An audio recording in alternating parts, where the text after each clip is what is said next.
विद्यार्थी मित्रांनो नमस्कार. मी डॉक्टर भारत यलगडाख, सहाय्यक प्राध्यापक, department of geography, KRTR, BH commerce आणि M science, popularly known as KTHM college. विद्यार्थी मित्रांनो, सर्वप्रथम आजच्या तासिकेमध्ये मी तुमचे सहर्ष स्वागत करीत आहेत. आपण GG 220 B geography of Maharashtra म्हणजेच महाराष्ट्राचा भूगोल हा जो स्पेशलचा पेपर आहे, यामधील chapter number 2 population and settlement म्हणजे लोकसंख्या आणि वस्ती हा टॉपिक बघत आलो आहे. विद्यार्थी मित्रांनो, मागील तासिकेचा विचार करत असताना आपण मागील तासिकेला बघितलं होतं की ग्रामीण जीवन कसं आहे आणि आर्थिक जीवन शहरी जीवन कसं आहे. या दोन भागामध्ये असणाऱ्या वेगवेगळ्या प्रकारच्या समस्या असतील, वेगवेगळ्या प्रकारच्या सुविधा असतील, कोणकोणत्या प्रकारच्या सुविधा कोणकोणत्या भागामध्ये आहेत आणि कोणत्या भागातील लोक कोणत्या भागाकडे स्थलांतरित होतात याविषयी आपण मागील तासिकेचा मागोवा घेतला आहे. म्हणजेच प्रत्येक गोष्ट सांगत असताना, प्रत्येक गोष्टीचा मागोवा घेत असताना आपण सांगितलं होतं की प्रत्येक असणाऱ्या स्थळाविषयी असेल, प्रत्येक असणाऱ्या याविषयी माहिती सांगत असताना आपल्याला त्या गोष्टीचा असणाऱ्या सेटलमेंट विषयी सांगत होतो. आता अर्बन सेटलमेंट बघत असताना आपण महाराष्ट्रामध्ये असणाऱ्या प्रमुख मेजर सिटी कोणकोणत्या आहेत, प्रमुख मेजर सिटी विषयी आपण माहिती बघायची आहे आणि या सिटी विषयी असणारे पोटेन्शियल काय आहे हे पोटेन्शियल बघत असताना या का लोक त्या असणाऱ्या एखाद्या विशिष्ट स्थितीकडे किंवा एखाद्या शहराकडे आकर्षित का होतात याविषयी आपल्याला माहिती बघायची. म्हणजे जर आपण बघितलं गेलं की कुठल्याही एका विषयी बघत असताना आपल्याला असं म्हटलं गेलं पाहिजे की कोणत्याही उदाहरणार्थ मुंबई असेल किंवा नागपूर असेल किंवा नाशिक असेल, त्यानंतर औरंगाबाद असेल किंवा वेगवेगळ्या प्रकारच्या महाराष्ट्रामध्ये असणाऱ्या या प्रमुख सिटी आहेत. या प्रमुख सिटीकडे लोक का आकर्षित होतात याचं सर्वात महत्त्वाचं कारण असू शकतं की या सिटींमध्ये मोठ्या प्रमाणावर असणाऱ्या उद्योगधंदे असतील, मोठ्या प्रमाणावर रोजगार निर्मितीची क्षमता असेल, त्याचबरोबर यामध्ये असणारे वेगवेगळ्या प्रकारचे डेव्हलपमेंट असेल, त्याचप्रमाणे असणारे छोटे मोठे उद्योग चालत असतील, त्यानंतर सर्वात महत्त्वाचे त्या ठिकाणी असणाऱ्या शिक्षणाच्या सुविधा असतील आणि त्यानंतर राहण्याच्या सुविधा असतील, या सर्व प्रकारच्या मूलभूत सुविधा, पायाभूत सुविधा त्या ठिकाणी त्या असणाऱ्या सिटीमध्ये किंवा त्या शहरामध्ये उपलब्ध होतात आणि या सर्वांच्या दृष्टिकोनातून ह्या सर्वांच्या आकर्षणाने म्हणजे सर्वात महत्त्वाचे लोक हे ग्रामीण भागातून शहरी भागाकडे स्थलांतरित झालेले असं आपल्याला म्हणतात.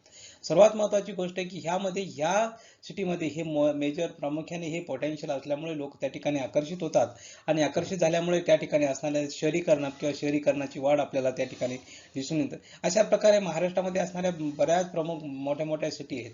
म्हणजे प्रत्येक जिल्ह्यात असणाऱ्या प्रमुख जिल्ह्याचं ठिकाण असेल किंवा तालुक्याचं ठिकाण असेल, या ठिकाणी असणाऱ्या मोठ्या प्रमाणात आजूबाजूच्या खेड्यामधून, आजूबाजूच्या ग्रामीण भागातून शहर लोक किंवा असणारी लोकसंख्या त्या ठिकाणी आकर्षित होतात. हे आकर्षित होण्याचे प्रमुख कारण असू शकतात की त्या ठिकाणी असणाऱ्या शिक्षणाच्या सुविधा असेल, मेडिकल फॅसिलिटी असेल, त्यानंतर वेगवेगळ्या प्रकारच्या सुविधा उपलब्ध होतात, इतर सुविधा असतील. म्हणजे या सर्व सुविधा उपलब्ध झाल्यामुळे लोक त्या ठिकाणी आकर्षित होतात आणि नेमके महत्त्वाचं काय पोटेन्शियल आहे त्या सिटीमध्ये त्याच आपल्याला आजच्या मागोवा घ्यायचा आहे. तर याविषयी आपण बघत असताना विद्यार्थी मित्रांनो, प्रमुख सिटी बघत असताना आपल्याला बघायचं की मुंबई शहर. आता मुंबई शहर हे एक धार्मिक प्रेक्षणीय दृष्टिकोनातून आपण पहिल्यांदा प्रथम बघूया की महाराष्ट्राची राजधानी तरी भारताची आर्थिक राजधानी म्हणून मुंबई एक प्रसिद्ध आहे. फार पूर्वी मुंबई म्हणजे एक लहान लहान बेटांचा एक पुंजका होता. कुलाबा, मुंबई, महालक्ष्मी, वरळी, माझगाव, शीव आणि माहीम अशी 7 बेटांची ती नावे होती. म्हणजे कुलाबा, मुंबई, महालक्ष्मी, वरळी, माझगाव, शीव आणि माहीम अशी 7 बेटांची नावं. 16व्या शतकामध्ये पोर्तुगीजांनी मुंबई हे बेट ताब्यात घेतले. पोर्तुगीजांनी हे उत्तम बंदर बनवले. पोर्तुगीजातील भाषेतील बो म्हणजे चांगले आणि बोहिया याचा अर्थ बंदर या शब्दावरून बॉम्बे हिया या नाव त्यास मिळाले. त्यामुळे रूपांतर बॉम्बे कालांतराने झाले. हेच नाव त्याचे अनेक दशके राष्ट्रीय आंतरराष्ट्रीय स्तरावर होते. अलीकडेच बॉम्बेचे नाव मुंबई हे नामविधान करण्यात आले. मलबार हिलवरून वाळुकेश्वराचे मंदिर आहे, तर उत्तरेमध्ये समुद्र किनाऱ्यावर टेकडीवर महालक्ष्मी, बाबुलनाथ, बुलेश्वर, माधवबाग, बालाजी, मानकेश्वर, काळबादेवी मंदिरे. मुंबईमध्ये सुमारे 90 मशिदी आहेत. यातील डोंगरावरील मोगल मशीद असेल, मांडवीची जकोरिया मशीद असेल, मशीद बंद्रा जवळ सातमाळ मशीद असेल, शेख मेमन स्ट्रीटची जुमा मशीद असेल, माहीमची जुने मशीद असेल, मेमनवाड्यातील इस्माईल हबीब मशीद प्रेक्षणीय आहेत. या व्यतिरिक्त मुंबई सेंट अँड्र्यूज चर्च असेल, सेंट थॉमस कॅथेड्रल असेल, जुने सचिवालय, हायकोर्ट इत्यादी प्रेक्षणीय स्थळे आहेत. कुलाब्याच्या दांडीला दीपगृह आहेत. व्हिक्टोरिया टर्मिनस, श्री छत्रपती शिवाजी महाराज स्थानक स्टेशनची इमारत अत्यंत भव्य आणि सुंदर आहेत. रेखीव समतोल सुरेख घुमट, चारही कोपऱ्यावरचे टोकदार मिनार आणि उंच कमानी यामुळे इमारत विलक्षण आणि आकर्षक वाटते. गॉथिक पद्धतीचे शिल्पकाम आहेत. याच समोरच मुंबई महानगरपालिकेचे भव्य इमारत आहेत. शिल्पकार नक्षीकाम भारतीय पद्धतीचे आहेत. राजाभाऊ टॉवरची उंची 90 मीटर आहेत. त्याच्या चारही बाजूवर 4 घड्याळ आहेत. मुंबई आणि मुंबई उपनगरामध्ये बरीच प्रेक्षणीय ठिकाणे आहेत. म्हणजे कांदिवली असेल, कान्हेरी असेल, कांदिवटी असेल, घारापुरी असेल, जोगेश्वरी, मंडपेश्वरी ही लेणी आहेत. जिजामाता बाग असेल, हँगिंग गार्डन असेल, फिरोजशाह मेहता गार्डन असेल, कमला नेहरू गार्डन असेल, शिवाजी पार्क असेल, 5 गार्डन प्रेक्षणीय आहेत. त्याशिवाय पवई तलाव असेल, उद्यान असेल, संजय गांधी राष्ट्रीय उद्यान असेल, आरे पार्क असेल, विहार तलाव असेल, ही स्थळही पाहण्यासारखी आहेत. मुंबईच्या चौपाटी वैशिष्ट्यपूर्ण आहेत. गोराई बीच असेल, जुहू बीच असेल, मड बीच असेल, मोरवे बीच असेल, वर्सोवा बीच, दादर चौपाटी, गिरगाव चौपाटी, मरीन लाईन्स, मोनारी बीच इतक्या ठिकाणी प्रसिद्ध आहेत. याशिवाय बौद्ध मंदिर असेल, मुंबादेवी मंदिर देऊळ असेल, सिद्धिविनायक देऊळ असेल, शीख गुरुद्वारा पाहण्यासारखे आहेत. प्रिन्स ऑफ वेल्स म्युझियम असेल, तारापर मत्स्यालय असेल, अपोला बंदराचे प्रवेशद्वार असेल, त्यानंतर फोर्टमधील हुतात्मा चौक असेल, सांताक्रूज सारा विमानतळ असेल, कोलाबा संतूर वेधशाळा असेल, याचप्रमाणे नेहरू तारांगण, गेटवे ऑफ इंडिया पाहण्यासारखे आहेत. अशा वेगवेगळ्या प्रकारच्या असणारे हे प्रेक्षणीय स्थळे मुंबई शहरामध्ये आहेत आणि म्हणून मुंबई शहराचे वैशिष्ट्यपूर्ण वेगळेपण आपल्याला या ठिकाणी जाणून मिळतात. आता सर्वात महत्त्वाची गोष्ट आहे की मुंबई ह्या शहरात सर्वात महत्त्वाचं एक प्रगत महानगर, अरबी समुद्रावरील किनाऱ्यावरील सर्वोत्कृष्ट नैसर्गिक बंदर आणि सर्वात महत्त्वाची महाराष्ट्र राज्याची राजधानी म्हणून आपण त्याच्याकडे बघत असतो. मुंबई शहराचे नाव हे मातृदेवता मुंबादेवी ह्या देवतेच्या नावावरून पडले. पूर्वीच्या काळी लोक तिला उपासक होते. आता मुंबई शहर किंवा जिल्हा हे भारताच्या पश्चिम किनाऱ्यावर असणारं 18:52 ते 19:4 उत्तर अक्षांशाच्या दरम्यान आणि 72:47 आणि 72:54 पूर्व रेखांशाच्या दरम्यान वसलेले आहेत असं आपल्याला या ठिकाणी म्हणता येईल. आता हे जर शहराचा विचार करत असतो तर हे शहर पश्चिम आणि दक्षिणेला अरबी समुद्र व पूर्वेला ठाण्याची खाडी अशा प्रकारे तीन बाजूने पाण्याने वेढले आहेत. म्हणजे आता पश्चिमेचा बाजूचा विचार करा, दक्षिणेच्या बाजूचा विचार करा आणि पूर्वेला ठाण्याची खाडी अशा तिन्ही बाजूने वेढलेलं असलेलं या ठिकाणी आपल्याला पाण्याचा वेढा असं म्हणता येईल. थोडक्यात मुंबई हे शहर मुंबई महानगरपालिकेच्या दक्षिणेकडील भाग आहेत. म्हणजे भारतीय सर्वेक्षण विभागानुसार या शहराने 157 चौरस किलोमीटर क्षेत्र व्यापले आहे आणि 2011च्या जनगणनेनुसार मुंबई शहराची लोकसंख्या ही 30,85,000 आकडे एवढी आहेत असं आपल्या ठिकाणी म्हणता येईल. थोडक्यात मुंबई जिल्ह्याचे सर्वेक्षण करत असता साक्षरतेचे प्रमाण हे 89% आपल्याला आढळून आले आहेत असं आपल्याला म्हणता येईल. आणि सर्वात महत्त्वाची गोष्ट आहे की मुंबई जिल्ह्याचा विचार केला तर लिंग प्रमाण किंवा सेक्स रेशो 832 आहेत असं आपण या ठिकाणी म्हणूया. त्यानंतर पुढे जात असताना मुंबई शहराविषयी माहिती बघत असताना आपण बघितलं गेलं की आज मुंबई ही 7 बेटांचा समूह आहे. जशी मग बोलल्याप्रमाणे 7 बेटांचा समूह आहे. आता ह्या बेटावर पाषाण युगापासून वस्ती असल्याचे पुरावे आहेत. आता पाषाण युगापासून जर आपण विचार केला की म्हणजे एशियन पिरियड पासून जरी आपण विचार केला या ठिकाणी वस्ती असल्याचे पुरावे आहेत. सर्वात महत्त्वाचा जुना लिखित पुरावा म्हणजे इसवी पूर्व 250 सालातील असून त्यामध्ये मुंबई शहराचा उल्लेख ग्रीक लोकांनी ही असा नोंदवला गेला आहे. म्हणजे इसवी पूर्व 3च्या सुमारास हे बेटे सम्राट अशोकाच्या मौर्य साम्राज्यात समाविष्ट होते असाही त्या ठिकाणी उल्लेख आढळतो. म्हणजे शिलाहार या हिंदू साम्राज्याने 1343 पर्यंत मुंबईवर राज्य केले आणि नंतर गुजरातच्या मुस्लिम समाजाने मुंबई हस्तगत केली. एलिफंटा गुहा असेल किंवा वाळकेश्वर मंदिर असेल ही याच काळातील मंदिर आहेत. आता 1534 साली पोर्तुगीजांनी बहादूर शाह कडून मुंबई काबीज केली आणि 30 बॉम्बाहिया असे तिला नाव दिले. आणि 1661 साली पोर्तुगीजांनी मुंबई इंग्लंडचा राजा दुसरा चार्ल्स याने कॅथरीन द ब्रेगेन्झा या पोर्तुगीज राजकन्याशी झालेल्या लग्नात हुंडा म्हणून देऊन टाकली आणि नंतर मुंबई ही ब्रिटिश राजघराण्याकडून ईस्ट इंडिया कंपनी भाड्याने देण्यात आली. म्हणजे मुंबई ही उपखंडामध्ये पहिले बंदर स्थापनेमध्ये योग्य वाटली म्हणून त्यावेळेस त्यांनी मुंबईची लोकसंख्या वाढत राहिली. 1961 साली 10,000 होती तर 1687 60,000 झाली आणि 1687 ईस्ट इंडिया कंपनीने आपले पहिले कार्यालय सुरतून मुंबईला हलवले. कालांतराने हे शहर मुंबई इलाख्याची किंवा बॉम्बे प्रोव्हिन्सची राजधानी बनली असं आपल्याला म्हणता येईल. आणि 1617 ते 1885 पर्यंत हॉर्नबी वेलॉर्ड याच्या म्हणजे आताच्या सागरी किनाऱ्याच्या आत जाणाऱ्या हाजी अलीच्या रोडच्या आतल्या भागात येणारे बेटे जोडून जमीन सलग करण्याचे मुंबईत काम सुरू होते. याचा परिणाम म्हणून मुंबईचे क्षेत्रफळ वाढले आणि ते 438 चौरस किलोमीटर झाले. होते. त्यानंतर पुढे गेल्यानंतर 1853 रोजी आशियातील पहिला लोहमार्ग मुंबईमध्ये सुरू झाला आणि अमेरिकन यादवी युद्धाच्या काळामध्ये मुंबई ही जगातील प्रमुख कापूस बाजारपेठ म्हणून उदयास आली आणि या शहराची भरभराट सुरू झाली. सुएझ कालव्याच्या निर्मितीनंतर मुंबई ही अरबी समुद्रातील प्रमुख बंदर निर्माण झाले असं आपल्याला या ठिकाणी मुंबईविषयी सांगता येईल. आता त्यानंतर पुढे सांगत असताना आपल्याला असं म्हणता येईल की मुंबई महानगर, मुंबई बेट आणि 60 बेटांचा मोठा भाग मिळून आपल्याला तयार झालेले आहेत.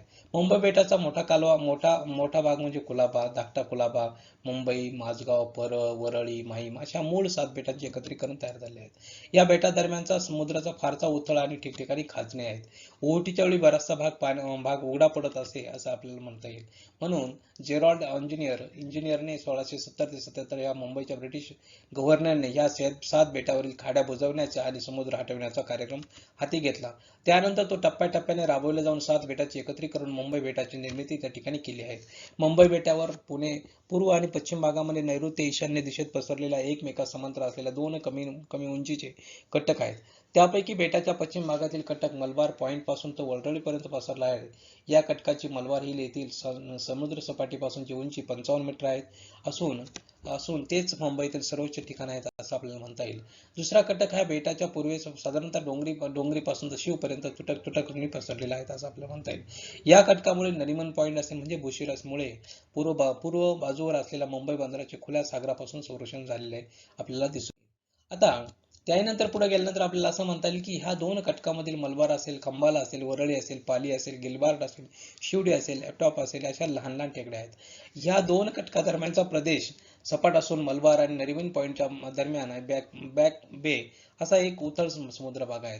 आता ह्या मुंबई बेटाच्या उत्तरेकडील 60 बेटाच्या मध्यवर्ती भाग टेकड्यांनी म्हणजे कान्हेरीचे डोंगर असेल, घाटकोपर टेकड्या असेल अशी व्यापला आहेत. आता ह्या टेकड्यांच्या अनेक लहान लहान मोठ्या नद्या असेल, मिठी असेल, पोयसर असेल, दहिसर असेल, उगम पावून ह्या समुद्राला मिळतात आणि ह्या 7ही बेटावर असलेल्या अरिय नदी प्रणाली आपल्याला या ठिकाणी दिसून येत असते. पश्चिमेला मिठी नदी असेल, माहीमची खाडी असेल, पूर्वेला एक लहानशा नदीमुळे छोट्या तसेच लहान लहान ठिकाणी असणाऱ्या दलदलीच्या भागांमुळे मुंबई बेटी 60 बेटामुळे निर्माण झाली आहे. तर 60 बेट ह्या 7ही बेट भूभागापासून पश्चिमेला वसईची खाडी आणि पूर्वेला ठाण्याची खाडी यांनी अलग झाली आहे. म्हणजे मोसमी पूल असेल म्हणजे सडका असेल किंवा लोहमार्ग असेल, खाडीवरील पूल असेल इत्यादीची मुंबई आणि 60 ही दोन्ही बेटे आता एकमेकाशी जोडली गेली आहे. मुंबईचा मोठा भाग समुद्रात भर घालून तयार केला आहे. आजही बॅक बे किंवा माहीम या ठिकाणी भराव कार्य दिसते. पश्चिम भागातील इतर भागाप्रमाणे येथे दक्षिण ट्रॅप आहे तर पण मुंबईत या खडकांची क्षितिज रेखा भंग पावते आणि हे खडक प्रामुख्याने 5 ते 15 अंश झुकलेले आढळतात. आता त्यानंतर पुढे गेल्यानंतर आपण ज्वालामुखी निर्मित ह्या खडकाचे सर्वात तळातील थर रावळी टेकड्या असेल, एटॉप हिल असेल, शिवडी असेल या ठिकाणी दिसतात. हा ब्लॅक जॅपर अगरचेट या ठिकाणी प्रकारचा कठीण खडक या ठिकाणी आपल्याला आढळून येतो. या खडकाच्या ज्वालामुखी कोनाश्माचा तर त्या ठिकाणी आपल्याला दिसून येतं. गोलंजी हिल किंवा परळ ह्या शिवची किल्ला या ठिकाणी तसेच कान्हेरीचे लेणी यात ह्या 3 थर दिसतात. यावरचा थर म्हणजे बदामी किंवा कुहरयुक्त करडे ट्रॅप असं होय. या थर बेटावर ठिकठिकाणी आढळतो.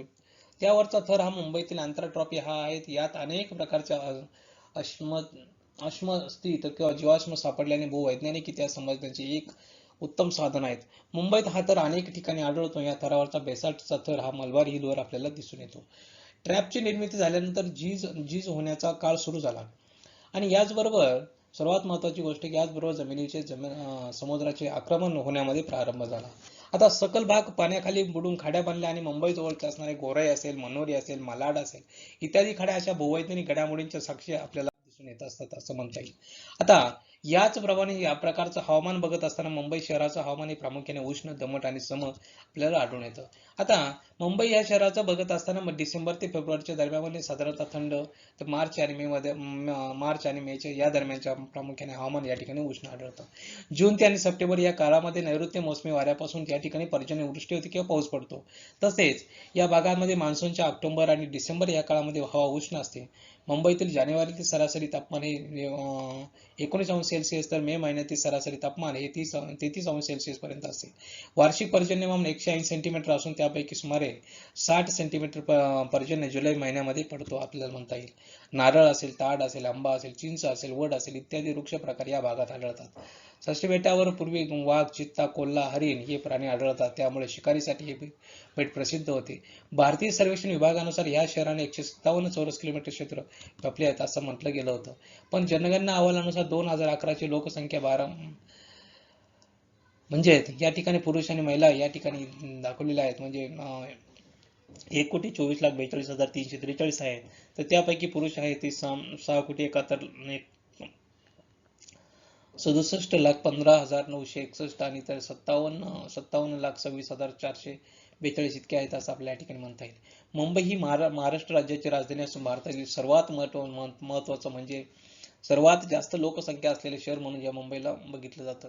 आणि सर्वात मोठं हे शहर महाराष्ट्राच्या पश्चिम किनाऱ्यावर वसलेले आहेत. आता मुंबई भारतातील व दक्षिण, पश्चिम आणि मध्य आशियातील सर्वात जास्त सकल उत्पन्न का असणार शहर आहेत. आणि आपल्या उपनगरासह मुंबई जगातील 5वे सर्वात मोठे शहर आपल्याला या ठिकाणी म्हणावं लागेल. आता मुंबई शहराला नैसर्गिक बंदर म्हणून लावले असेल तरी बंदराची भारताची सागरी मार्गाने 50% मालवाहतूक या मुंबई बंदरातून होत असते. आता मुंबई पश्चिम किनाऱ्यावर उल्हास नदीच्या मुखावर असलेल्या सॉल्सेट बेटावर वसलेले आहेत. मुंबईचा मोठा भाग हा समुद्र सपाटीपासूनच्या पातळीत येतात. म्हणजेच जमिनीची उंची सरासरी 10 ते 15 मीटर आहे. म्हणजेच उत्तर मुंबईचा भाग हा डोंगराळ आहे. मुंबईतील सर्वात उंच भूभाग हा समुद्र सपाटीपासून 450 मीटर उंचीवर आहेत. 18व्या शतकाच्या मध्य काळामध्ये ब्रिटिशांनी कुलाबा, लहान कुलाबा, माहीम, माझगाव, परळ, रळी, मलबार हिल या 7 बेटांचे एकत्रीकरण मुंबई बनवली. आणि 19व्या शतकामध्ये मुंबईची आर्थिक आणि शैक्षणिक प्रगती झाली. 20व्या शतकामध्ये स्वातंत्र्य चळवळीचा पाया मुंबईतच मजबूत झाला. 1960 साली संयुक्त महाराष्ट्र चळवळीनंतर महाराष्ट्र राज्याची स्थापना करण्यात आली आणि मुंबई ही नवीन राज्याची राजधानी बनली.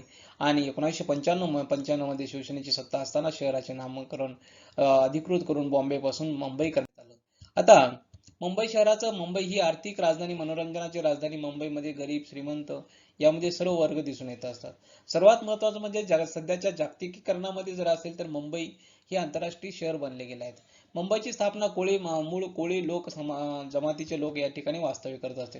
रिझर्व्ह बँक असेल, मुंबई शेअर बाजार असेल, राष्ट्रीय शेअर बाजार असेल, या सर्व महत्त्वाच्या आर्थिक संस्था या प्रामुख्याने मुंबई शहरामध्ये आहेत. सर्वात महत्त्वाची गोष्ट एक अनेक प्रकारचे मोठमोठ्या कंपन्यांचे कार्यालय हे मुंबईमध्ये आपल्याला बघायला मिळत असतात. याचबरोबर या ठिकाणी असणारे व्यवसाय असेल, नोकरीच्या अनेक संधी उपलब्ध असल्यामुळे देशाच्या इतर भागातून मोठ्या प्रमाणात लोक या ठिकाणी येत असतात. मुंबई हे बॉलिवूडचे आणि मराठी सिने उद्योगाचे केंद्र हे आपल्याला या ठिकाणी म्हणता येईल. बोरिवली नॅशनल पार्क असेल, कृष्णगिरी राष्ट्रीय उद्यान म्हणून ओळखले जाणारे संजय गांधी उद्यान असेल, हे मुंबईच्या हद्दीतच आहेत. मुंबईचे 2 वेगळे भाग आपल्याला या ठिकाणी दिसतात. मुंबई जिल्हा असेल, मुंबई उपनगर जिल्हा असेल, मुंबई जिल्ह्याचा आयलंड सिटी असेल किंवा दक्षिण मुंबई असेल, या ठिकाणी आपल्याला बघायला मिळत असतात. आता मुंबईचे एकूण क्षेत्रफळ जर विचार केला तर 603.4 चौरस किलोमीटर आपल्याला बघायला मिळत असते. म्हणजे ज्यामधील 437.71 चौरस किलोमीटर बृहन्मुंबई महानगरपालिकेच्या हद्दीत येतात, तर इतर भाग मुंबई पोर्ट ट्रस्ट किंवा अणुऊर्जा कमिशन किंवा संजय गांधी उद्यानाकडे आहेत असं आपल्या ठिकाणी म्हणता येईल. आता मुंबईला सर्वात महत्त्वाचं पाणीपुरवठा करणारे 7 तलाव किंवा धरणे आहेत असं म्हणता येईल. त्यामध्ये भातसा असेल, तानसा असेल, तुळसा असेल, विहार असेल, मध्य वैतरणा असेल, अप्पर वैतरणा असेल, मोडक सागर असेल, विहार, पवई तलाव असेल, शहराच्या हद्दीमध्ये आहेत आणि तुळशी तलाव बोरिवलीच्या उद्यानाच्या जवळपास आहेत. नद्या हे पोयसर असेल, ओवीश्वर असेल, बोरिवली राष्ट्रीय उद्यानातून उगम पावतात, तर मिठी नदी तुळसा दहिसर तलावातून सुरू होते आणि याशिवाय शहराच्या उत्तरेला उल्हास नदी आहेत. आता उल्हास नदी कर्जतच्या डोंगरातून उगम पावते आणि वसईजवळ समुद्राला मिळत असते. मिठी नदी ही माहीमच्या खाडीमध्ये लुप्त होते. मिठी उर्फ माहीम ही मुंबईतील सर्वात महत्त्वाची नदी आहे आणि या नदीची लांबी फक्त 18 किलोमीटर आहे. 15 वर्षापासून हिला बेसुमार पूर आला होता. 2005 सालच्या अभूतपूर्व पुरामुळे मिठी नदीच्या किनाऱ्याची पश्चिम उपनगरामधील रस्ते आणि घरे पाण्याखाली गेली होती. आता या नदीच्या रुंदीकरणासाठी किंवा खोलीकरणासाठी 14 वर्षामध्ये 200 कोटी रुपये खर्च झाले आणि 2019 साली मिठीच्या पुरामुळे मुंबई पाण्याखाली गेली होती असे आपल्याला म्हणता येईल. मुंबई नदीलगत अर्धा डझन नाले आहेत आणि पुरेशा नालेसफाईच्या अभावी मिठी नदीला नक्की पूर येतो. मुंबई ही भारताची आर्थिक राजधानी म्हणून ओळखली जाते. भारतातील 10% कारखाना रोजगार, 40% प्राप्ती कर, 20% केंद्रीय कर, 60% आयात कर, 40% परदेशी व्यापार आणि 40 अब्ज रुपये व्यावसायिक कर एकट्या मुंबईमधून येत असतो. म्हणजे आर्थिक संस्थांचे कार्यालय मुंबईत असून मुंबई शेअर बाजार असेल, भारतीय रिझर्व्ह बँक असेल, नॅशनल स्टॉक एक्सचेंज असेल, टाटा, गोदरेज असेल, रिलायन्स समूह अशा मोठ्या उद्योग समूहाच्या मोठ्या कचेऱ्या प्रामुख्याने मुंबईमध्येच आपल्याला या ठिकाणी बघावयास मिळत असतात. 2008 साली मुंबईचे राष्ट्रीय उत्पन्न होते एवढे म्हणजे 9,19,600 कोटी इतके होते. तर प्रति व्यक्तीचा जर विचार केला तर 1,28,000 होते. राष्ट्रीय उत्पन्न सरासरीच्या तिप्पट आहेत. अशा अनेक राष्ट्रीयकृत बँका असतील, आंतरराष्ट्रीय बँका असतील, कंपनीच्या शाखा या प्रामुख्याने मुंबईत बघावयास मिळत असतात.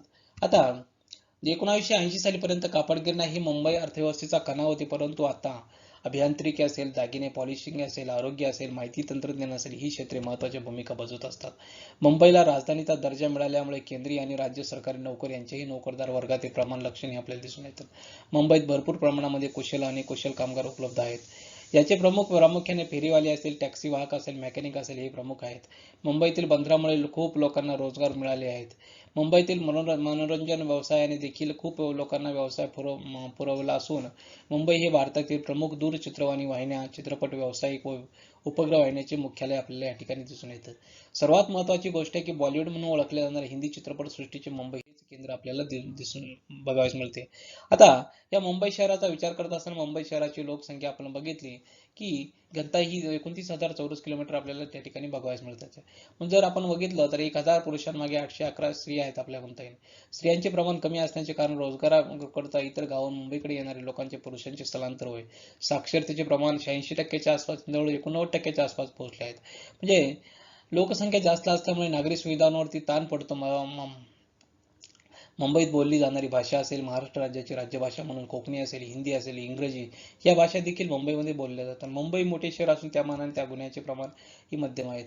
शहरातील प्रमुख कारागृह अथर जेल या ठिकाणी आपल्याला बघावयास मिळत असते.